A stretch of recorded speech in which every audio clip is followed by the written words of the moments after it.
dia todo falando sobre saúde baseada em valor, falando sobre DRG, mas aí vocês podem estar perguntando, né, Franciele, mas onde que isso deu certo? Né? Onde que a gente sabe aí que realmente foi implantado, tiveram bons benefícios? O que nós temos de cases de sucesso relacionado aí à implementação de sistemas, né, com a metodologia DRG?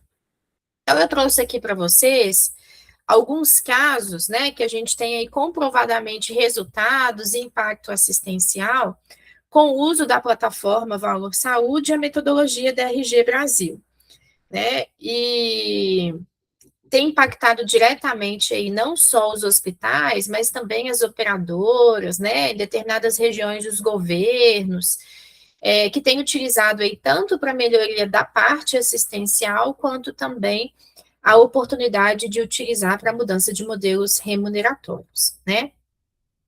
Então, o primeiro caso que eu trago aqui para você, já citei ele também aqui durante o nosso encontro de hoje, é a implantação no SUS aqui de Belo Horizonte, né? Então, nós começamos aqui em 2017 a implantação do DRG Brasil em 7 hospitais que atendem 100% SUS, e a Prefeitura de Belo Horizonte, né, conseguiu mostrar que nesse período, no primeiro ano que foi utilizado, permitiu 1.700 internações a mais por mês e 20.400 aproximadamente no ano. Isso sem abrir novos leitos, tá? Exatamente com a mesma estrutura.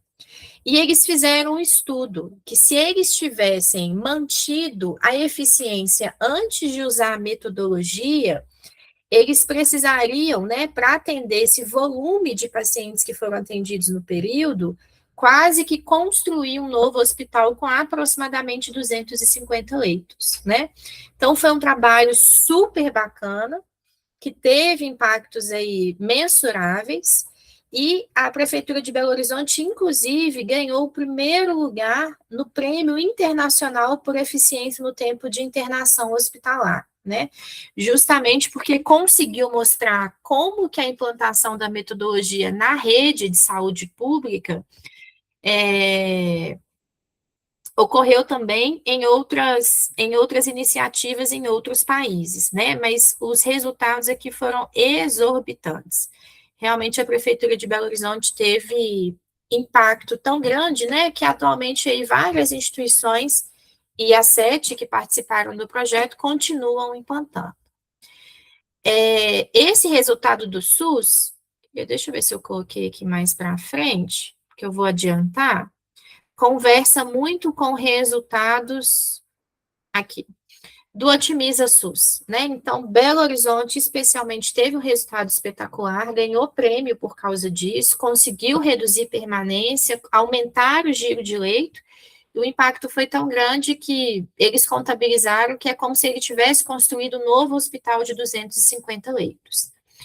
E frente a isso, né, caso é claro que o objetivo não foi só a partir desse case, mas também a partir dele, foi criado aí a portaria do Otimiza SUS. Então, hoje a gente tem, né, uma resolução do Otimiza SUS do Estado de Minas Gerais, na qual tem um programa, e nesse programa tem alguns eixos, né, relacionados aí tanto à parte de custos quanto à parte de melhoria da eficiência. Dentro desse programa, a gente tem um eixo que é justamente o eixo Valora, né, que é o eixo que traz consigo a utilização do DRG Brasil como um dos instrumentos para melhorar a eficiência hospitalar. Para esses hospitais que utilizam a metodologia, estão dentro do programa, né, e atendem aí a outros eixos também, tem recursos justamente para investir, para contratação, para que eles possam, né, se beneficiar da plataforma. Atualmente, a gente tem aí 121 hospitais do estado de Minas Gerais que utilizam, né? Foram feitas, estruturadas em 3 ondas, a gente já concluiu a implantação nas 3, e agora é um novo momento do programa do Otimiza SUS. Foi lançada agora, né, uma nova resolução, na qual Antes, era avaliado só o quantitativo do volume que estava sendo trazido para dentro da plataforma. Agora, existe uma proposta de bonificar os hospitais a partir das faixas de eficiência. Né? A forma de bonificação e as faixas ainda não está tão claro, não foi divulgado. Mas entende-se que quanto mais eficiente o hospital for, especialmente em 3 linhas de cuidado, né? A parte de ortopedia, de AVC e uma linha cardíaca que eu não lembro exatamente qual é agora. Mas nessas 3 linhas, se o hospital for eficiente, né, estiver próximo da média de todos os hospitais que participam do projeto, nesse momento só hospitais SUS, alta SUS, vai ser uma bonificação diferenciada, né? Então, só para mostrar que a gente já teve um sucesso aqui na cidade, né, de Belo Horizonte, isso se expandiu de tal forma que agora o estado todo utiliza e já tem resultados aí mensuráveis e resultados bem interessantes. Vou voltar aqui. Então, esse aqui no SUS. Ainda no SUS, né, o novo contrato do SUS, BH e dos hospitais incentivados também foi ajustado a partir desse programa. Então, hoje existem incentivos fixos, né, federais aos hospitais que estão atrelados a uma matriz de indicadores e compromissos, que totalizam 100 pontos, sendo que 10 pontos para hospitais gerais e 5 pontos para maternidade exclusivas, e a partir daquilo que cada instituição consegue entregar, a Prefeitura de Belo Horizonte, né, Secretaria de Municipal, começou a fazer contratualizações de um pagamento diferenciado. Quanto mais próximo ali da pontuação total, que tem diversos critérios, maior é o incentivo que os hospitais têm recebido. Né? Então, isso também, como a gente falou aí durante também todo o dia, né, a importância de ajustar o modelo assistencial, mas também ter um modelo remuneratório que acompanhe, o SUS aqui de Belo Horizonte conseguiu caminhar, né, com propostas para melhorar toda a estrutura. Um outro caso de sucesso também que é muito interessante, e também é um caso bem real, foi o SUS do Espírito Santo, né? O SUS do Espírito Santo começou o projeto em 2022, e já em 2023 ele conseguiu reduzir muitos desperdícios e já ter bastante resultado. Já em 2023, ele conseguiu 5.856 internações sem custo adicional e redução de aproximadamente 26 diárias só em utilizar melhor o leito. Para os hospitais, cerca de 5 milhões de reais foram economizados com o uso da plataforma. Franciele, mas eles só diminuíram diárias, né? Como é que a gente consegue ver os resultados? Então, olha só que interessante. Quando eles começaram o projeto, eles estavam com 46% de ineficiência. Ou seja, o paciente estava ficando 46% a mais do que o previsto. Em junho de 24, eles praticamente zeraram o desperdício, né? Saíram de 46% para 2%. Uma evolução de aproximadamente aí 30% de evolução. Para vocês terem uma noção, a média de permanência saiu de 5,2 dias para 3,8 dias, né? E se a gente fosse pegar todas as instituições que codificam na base do DRG, hoje a ineficiência nacional, na época, né, que foi mensurado, era em torno de 40%.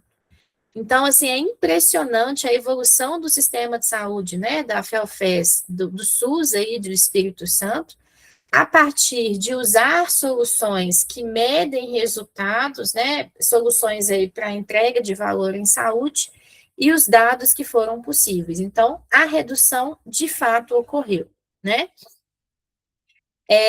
O parâmetro utilizado foi o percentil 50, então o ideal é que eles ficassem igual ao previsto, né, ou se possível menor. Então, conseguiram reduzir de forma importante. Franciele, só reduziram. E aí? Olha que interessante o tanto, né, de novas AIHs geradas nesse período. Em 2022, havia mais ou menos uma geração, né, de 9.292 AIHs por semestre. Isso aumentou um pouco já no primeiro de 2023, e no segundo semestre já foi para 10.794, uma evolução de aproximadamente 15%. Ou seja, conseguiu atender mais pacientes, girar melhor o leito, né, com a mesma estrutura que se tem hoje. É claro que no projeto, né, da FEOFES, tiveram indicadores de monitoramento, de readmissão, justamente para testar isso. Mas isso foi amplamente divulgado, né, pelo Sistema DataSUS, o Ministério da Saúde, a própria FEOFES, porque são resultados impressionantes, né, e num curto período de tempo. Lembrando que eles começaram em 2022 e fizeram a primeira mensuração em 2023, né. Depois eu não vi mais publicações, então pode ser que esses impactos aqui, a melhoria, ela seja ainda melhor. Falei um pouco de SUS, mas é importante também falar da saúde suplementar, né? Afinal, entrega de valor, não importa se o paciente é SUS ou o paciente é da rede privada. O hospital aqui de Belo Horizonte também teve um avanço bem importante, né? Ele começou com a mudança de modelo remuneratório dos médicos, até pela natureza, né, de cooperativa, existe aí para essas instituições, uma grande tendência em mudar, especialmente o modelo médico, né? Então, eles mudaram o modelo de planejamento, e eles tiveram, desde o planejamento, os estudos de viabilidade até a implantação, levou menos de um ano. Então, normalmente, né, não são projetos longos, né? E a gente entende que a partir do desfecho e do gatilho que é dado ali como incentivo, a remuneração, ela tende a fazer com que os resultados aconteçam de forma mais rápida. Então, foi possível reduzir 5 mil diárias de permanência e também foram economizadas mais de 5 milhões de reais em 12 meses. Isso aqui casou muito com o modelo da época da pandemia, do Covid, né? Então, essa mudança de modelo aí foi muito importante à época e foi um dos pilares para que o hospital conseguisse enfrentar a pandemia. A Unimed aqui de Belo Horizonte, ela possui atualmente 3 recursos próprios, né? Um hospital geral, uma maternidade e um hospital pediátrico. Na época, o pediátrico ainda não estava na rede dela. Mas foi uma importante aqui estrutura justamente porque esse hospital geral conseguisse absorver. E uma questão interessante é que ela tem alguns convênios que são atendidos somente no recurso próprio. Então, ele não pode ir para a rede, ele só pode ser atendido nesses 3 hospitais. Então, se ela realmente não tivesse uma boa estratégia, né, na pandemia, claro que houveram outras, essa não foi a única, ela teria muitos problemas para conseguir fazer o manejo e a gestão dos pacientes internados, né? Então, além do impacto financeiro, esse novo modelo remuneratório trouxe benefício do ponto de vista de vários profissionais. Então, melhorou a distribuição do trabalho, né, que leva, consequentemente, a melhoria da qualidade, possibilita aí a atenção mais focada. Eles fizeram um trabalho interno de definição de médicos horizontais, na qual o médico, né, foi a forma que eles acharam de adequar a assistência, ele poderia atender em diversos pontos da assistência. Então, era uma linha única. Em dado momento, ele estava no pronto atendimento, em outro na internação e até mesmo no CTI, né? Então, como o próprio nome diz, a horizontalidade do atendimento ao paciente. A mudança do modelo do vínculo do cooperado, né? Maior valorização das atividades indiretas. Isso aqui também foi muito legal, porque o que era uma das questões colocadas lá pela diretoria e pelos médicos é que eles, né, eram remunerados pelas questões assistenciais, mas tinham muitas questões administrativas indiretas que não era contabilizado. Então, ele tinha que ter um tempo para participar de comissões, para fazer análise crítica, para elaborar protocolo, para participar de reuniões, e que, na maioria das vezes, não tinha uma participação boa da equipe médica. Então, esse modelo de pagamento uniu aquilo que é entrega de valor, né, indicadores diretamente assistenciais, mas também linkou com atividades assistenciais indiretas. E essas atividades eram individuais, né? Então, ele poderia ganhar um bônus, mas o quanto o percentual que seria disponibilizado seria a partir daquelas metas que ele teria que cumprir, né? Então, é bem interessante porque trouxe um nível de engajamento, ligação do corpo clínico com a instituição de uma forma bem diferenciada.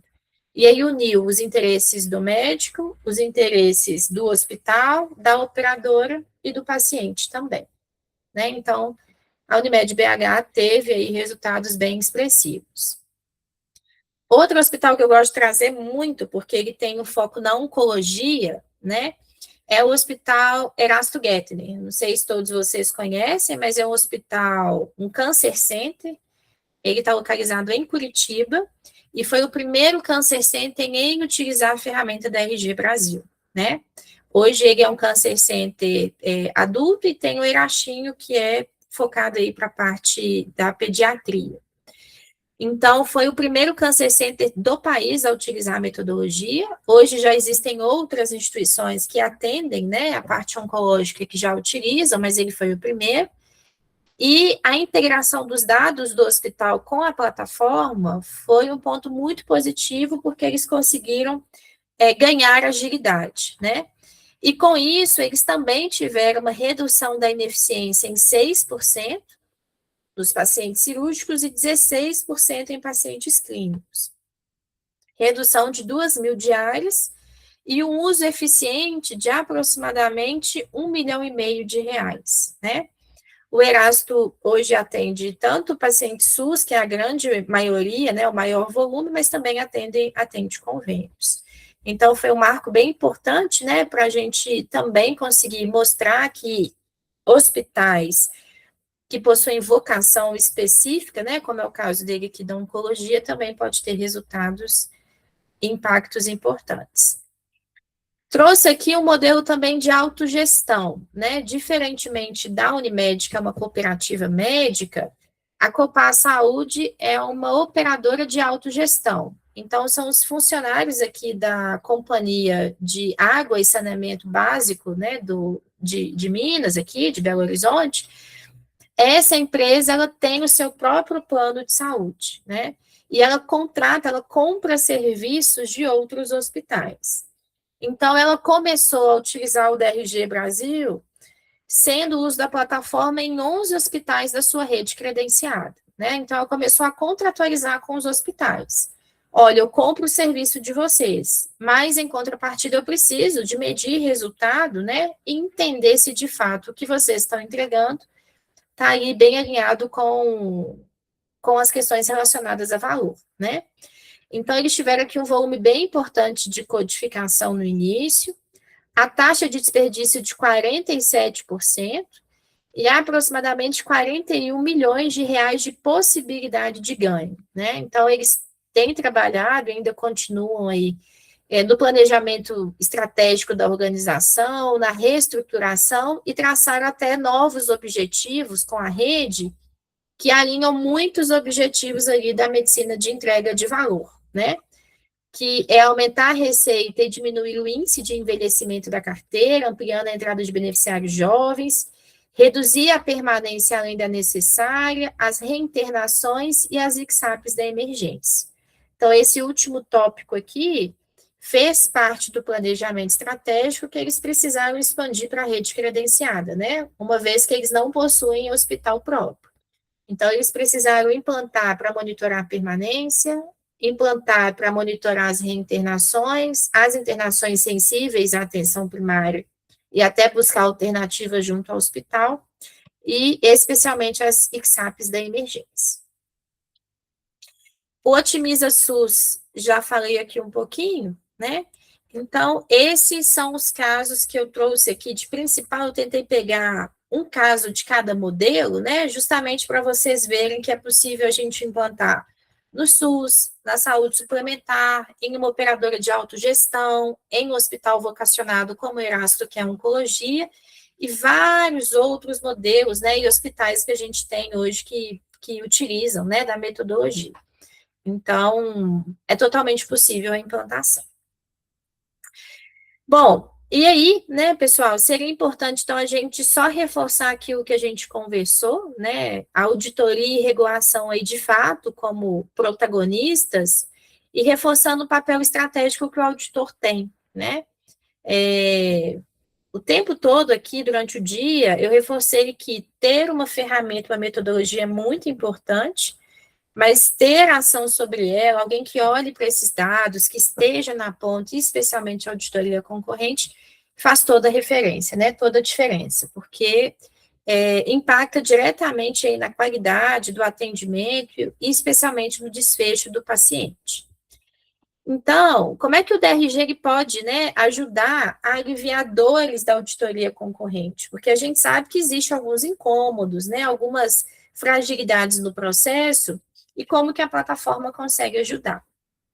Então, a primeira dor que eu coloquei aqui é aquilo também que conversamos, né, que é essa dificuldade entre a integração com a equipe assistencial e a auditoria concorrente. Às vezes, o pessoal lá do hospital vê o auditor, né, como alguém que quer dificultar o trabalho, mas o auditor está ali para fazer parceria com a equipe. Então, quando é utilizado o DRG, ele traz uma linguagem comum. Não é a operadora que está dizendo, não é o hospital que está dizendo, é uma ferramenta validada, baseada em evidência e dados, e isso vai facilitar muito a conversa, né? Então, não sou eu que estou achando que o paciente está mais tempo, não é um critério da Franciele, é um critério validado mundialmente. Esse paciente, né, de acordo com a referência, está mais tempo do que o previsto. Então, ajuda na conversa e ajuda também no argumento que precisa ser utilizado. Além disso, né, a gente sabe que uma das dores também é o acesso a dados em tempo real. Nem sempre aquela informação que a gente precisa do hospital, ela está disponível no momento que eu preciso. Quando existe integração entre o prontuário do hospital e o DRG, permite que essa internação e esses dados eles sejam atualizados em tempo real. E quem for utilizar o aplicativo, né, consegue acompanhar todo o paciente, a movimentação, se teve alguma atualização, também em tempo real. Outra questão também, né, que é vista em alguns locais, é a sobrecarga e a dificuldade em priorizar demandas, né? Às vezes é uma equipe que já tem muita atividade para ser feita, muito paciente para acompanhar e fala, meu Deus, como é que eu sigo aqui, né? Quem que eu vou priorizar para fazer o atendimento? Então, o DRG consegue trazer aqui os riscos do paciente assistencial, aqueles casos que ficaram com a permanência fora do padrão, justamente para tentar direcionar o trabalho do auditor, né? Então, de repente, tem um conjunto de pacientes que até entram no perfil, mas quando eu vejo ali a previsibilidade de permanência, os riscos, eu posso ainda fazer um recorte dentro desse primeiro critério, né? Justamente para conseguir priorizar aqueles pacientes que precisam aí de ser acompanhados de forma prioritária. Normalmente também vemos, né, que falta ferramentas de apoio à decisão. Então, a auditoria está lá na ponta, está trabalhando, tentando deshospitalizar o paciente, mas se tivesse alguma ferramenta tecnológica, né, o uso da inteligência artificial, com certeza ela se tornaria muito mais dinâmica. Então, o DRG, né, e todo ali o algoritmo, traz essa parte mais técnica, preditiva e com maior capacidade de intervenção durante o período da internação. E o conflito entre a visão assistencial e contratual, né? Então, como nós vimos que é importante mudar o modelo assistencial e remuneratório, consequentemente, isso vai bater no contrato, né? Vai precisar de um ajuste contratual. E aí, esse ajuste contratual, né, pode ser baseado nos indicadores, nos resultados assistenciais, para que tenha resultado baseado em valor, e não somente em volume, né, que é o que a gente mais vê atualmente. Então, hoje, quanto mais atender, mais se ganha. Mas quando eu renegocio, né, e tenho aí uma ferramenta que me apoie, eu consigo trazer essa contratualização para ser uma contratualização também baseada em valor. Então, sei que existem outras dores, né, que de repente não estejam elencadas aqui, mas eu trouxe algumas só para vocês conseguirem a gente fechar esse raciocínio, né, do que é a ferramenta, do que é a dor que alguns locais, né, podem ter, e como que tudo que a gente conversou hoje pode auxiliar justamente para trazer maior confiabilidade. E, né, para a gente fechar, é importante entender que o analista de informação em saúde, que é quem traz os dados, e o auditor, eles têm competências muito próximas. Por isso que, em grande parte das instituições que possuem, o auditor ele também faz esse trabalho, né? Então, o que eles têm em comum? O conhecimento técnico em saúde, né? Tanto o auditor quanto o analista de informação em saúde, ele tem que conhecer da assistência, não tem jeito. Até para ter esse raciocínio que a gente teve hoje durante o dia. É uma complicação? É algo esperado da doença? É uma condição adquirida? Para conseguir alocar as variáveis e as informações no devido local. É importantíssimo, né, ter um compromisso com a ética e a imparcialidade. Na plataforma, como eu disse no início também, a gente tem acesso a dados sensíveis, né? Então, eu tenho ali acesso a diagnóstico, a questões relacionadas ao paciente, que é muito importante que a gente tenha aí a questões relacionadas à ética, né? E a imparcialidade, porque tanto o auditor quanto o analista, ele não podem inferir, né, ou achar que realmente aquele paciente ali tem condições específicas. É muito importante atuar com dados, fatos e indicadores para ter a tomada de decisão. Normalmente é uma pessoa muito atenta aos detalhes, né? O analista de informação em saúde, ele precisa entender qual que é a complexidade do paciente, porque se eu codificar uma insuficiência cardíaca, o sistema ele vai me dar um tempo X. Mas se eu codificar uma insuficiência cardíaca chagásica, o tempo de permanência ele vai ser Y. Acho que foi o João que falou mais cedo, né? Olha, a pneumonia é simples, mas ele está a pneumonia comunitária. Então, grave, né? Então, é importante estar atento a esses detalhes para que o paciente internado no leito, ao ler os dados do DRG, a gente consiga enxergar esse paciente toda a sua gravidade, né? Precisa ter foco em melhoria. Nada é tão bom que não possa melhorar. Então, as melhorias, as oportunidades, na grande maioria das vezes, ela vem de problema, né? É muito raro a gente ter tempo, né? E me coloco no meio também, para pensar, vamos pensar em uma melhoria, né, preventiva. Às vezes isso acontece.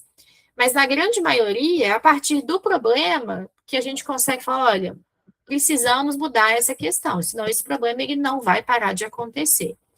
Então, isso é o foco em melhoria contínua, né? Sempre melhorar e sempre entender que nada é tão bom que não possa melhorar. E visão sistêmica e interdisciplinar, né? Eu vejo que o auditor e o analista de informação em saúde, eles têm que pensar ali além da caixinha, né? Eles precisam realmente ver o cenário do paciente, o que é um possível evento adverso, entender por que esse paciente está internado. Então, o profissional que atua, os gargalos que estão fazendo com que ele fique internado, ele precisa ter uma visão bem sistêmica, né? E caminhar nessa interdisciplinaridade para conseguir identificar, né, as oportunidades e conseguir aqui executar o foco em melhoria, né? É claro que existem tantas outras competências em comum, mas trouxe aqui as principais, porque o trabalho dos dois, né, ele se complementa e, como eu disse em alguns momentos, até feito pela mesma pessoa. E, né, eu acho que o ponto aqui bem importante é ressaltar que a auditoria, apesar de ter o nome de auditoria, ela já mudou um pouco da sua estrutura e do seu perfil. Não é mais só sobre fiscalizar, né? Não é só sobre o que fez de errado ou de certo. Mas agora a gente tem um novo comportamento nas instituições, é de fato liderar uma mudança, né? Entendemos aí que as equipes de auditoria, os auditores, eles são protagonistas de um sistema que entrega valor. E para entregar valor, a gente precisa resgatar propósito e colocar o paciente no centro de tudo, né? É o que é bom para o doente. E o futuro da saúde começa com a atuação de vocês, né? Quem já está aí em campo já provavelmente, né, faz muitas das coisas que a gente conversou hoje. Quem já está transitando, né, é importante já ver esse novo posicionamento da auditoria concorrente, porque, de fato, ao longo dos anos, isso mudou completamente, né? E eu que trabalho aí diariamente com as equipes, consigo ver isso na prática. Então, às vezes, a gente vai no hospital, o auditor está lá dentro, né? E a equipe até fala: olha, esse é nosso parceiro, ele está aqui todos os dias com a gente discute os casos, às vezes é questões relacionadas ao operador, ele já agiliza para a gente. Então, realmente, esse novo posicionamento, né, ele está muito atual e realmente a mudança tem acontecido. Ainda tem resistência? Tem, como todo lugar, né? Tudo que eu estou dizendo aqui não vai acontecer de forma bela e tranquila em todas as instituições.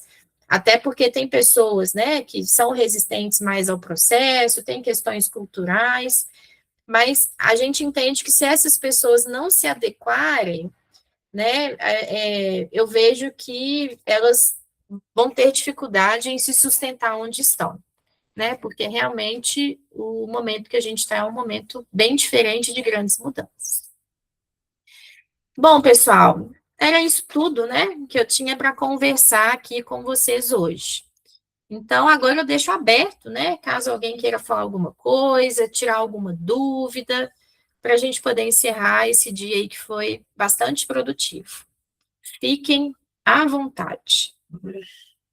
Vou até parar de compartilhar para eu conseguir também ver vocês.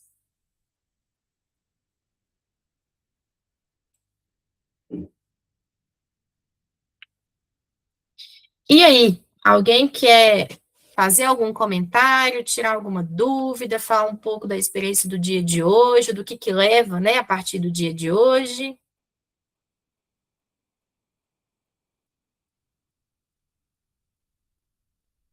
Tá todo mundo aí ainda, gente?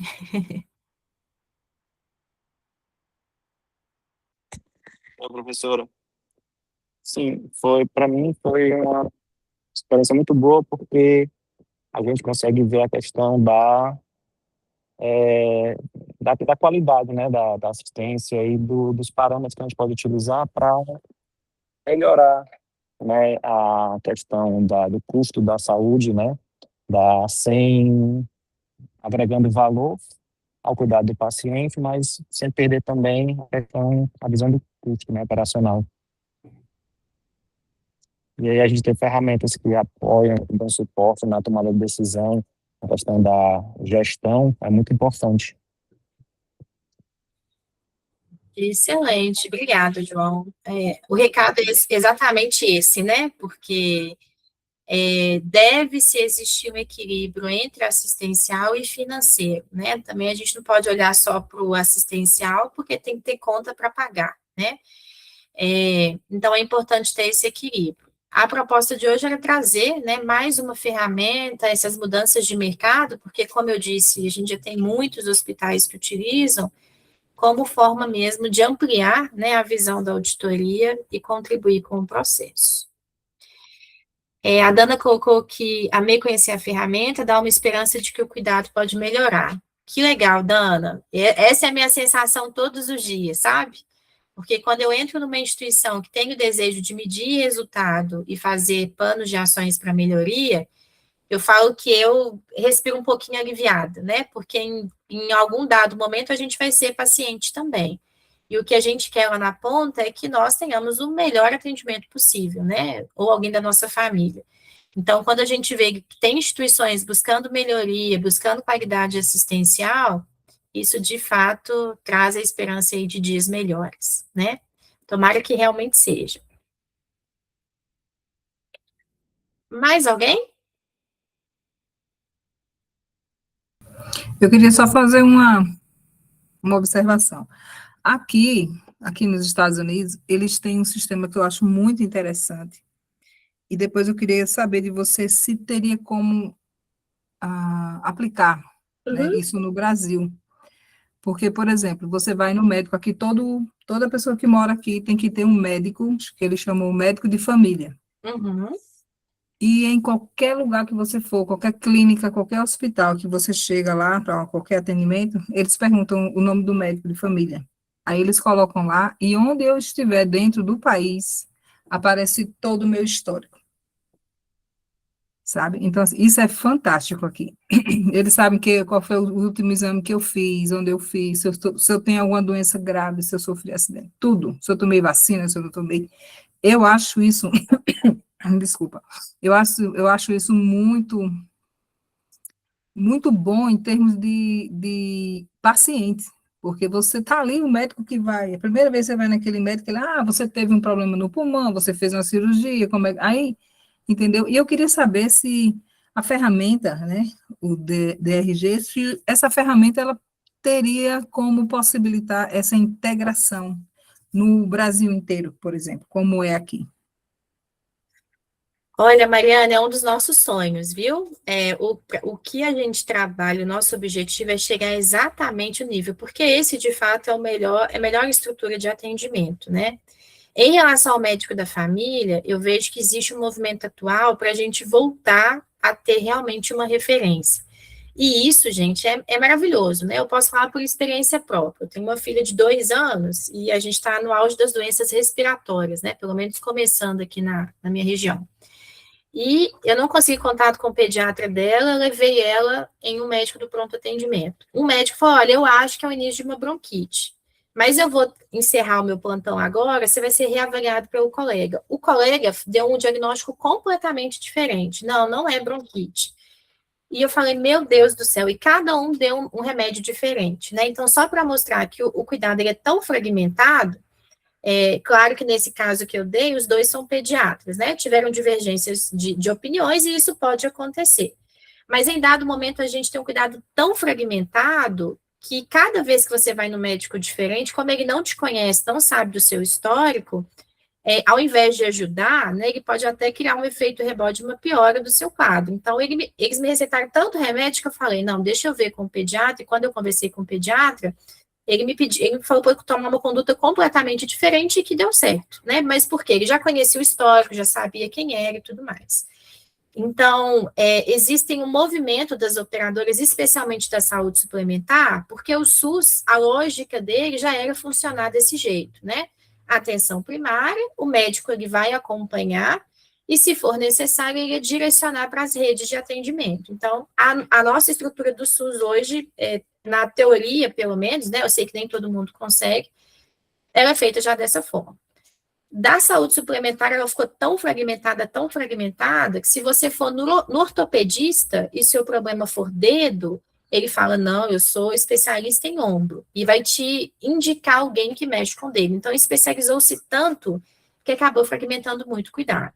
E a gente já entendeu, né, o sistema de saúde, que isso é um problema, então várias operadoras estão tentando voltar para esse médico de referência. Não há problema em acessar o especialista, e às vezes é necessário mesmo, né, não é essa a discussão, mas tem que ter alguém que te acompanhe para o resto da vida. Então, em relação a isso, assim, essa, né, metodologia que existe aí é excepcional e é o que a gente está buscando voltar aqui.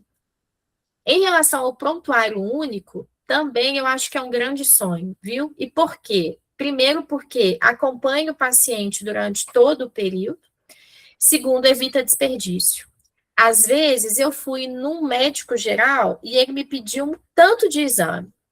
Aí eu precisei, depois de um mês, ir em uma consulta ginecológica, e aí a médica me pediu outros exames. Se ela já tivesse atendimento no prontuário, ela poderia muito utilizar aquelas informações para poder tomada de conduta, né?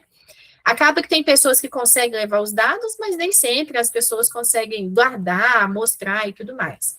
Então, é uma fragilidade muito grande e é algo que o SUS também, eu vejo aqui do Brasil, tem tentado bravamente tentar fazer o tal do prontuário único, né? Mas que ainda é um desafio.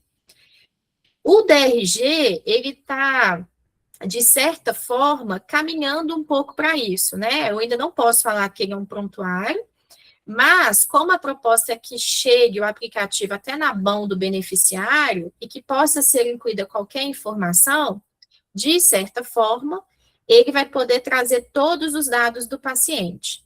E o que eu disse mais cedo, alguém perguntou, e o DRG ambulatorial existe? Que eu falei assim, está quase saindo do forno. A proposta dele é exatamente essa. Então, ter todo ali o resumo da internação do paciente, porque lá vai ter CID principal, secundário, procedimento, TI e outras variáveis, mas se ele for fazer o acompanhamento pós ou tiver algum médico de referência, esse médico incluir, né, ou integrar as informações de onde é colocado o dado para dentro do DRG também. Então, se isso evoluir, o DRG pode passar em algum momento, e aí eu acho que isso vai demorar um pouco mais, a ser, de repente, um prontuário único, né, ou até um sumário de alta.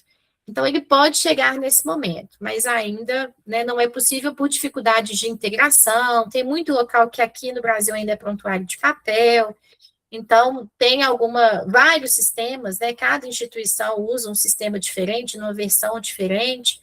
Então, em termos de SUS, eu acho que isso é um desafio. Em termos de DRG, é uma proposta para médio e longo prazo, né? Então, se Deus quiser, chegaremos lá, mas eu acho que ainda tem um caminho a ser trilhado, tá? Consegui te responder, Mariane? Sim, com certeza, e deu até uma esperança, né? Porque se está caminhando, a gente tem que ficar esperançoso que vai dar certo. Exato. Isso mesmo. Obrigada. Por nada. Mais alguém, pessoal? Antes da gente encerrar? Não? Bom, então a gente encerra por aqui, né? Queria agradecer cada um de vocês aqui que estiveram presentes, né, durante todo o sábado, contribuindo, colocando a opinião de vocês.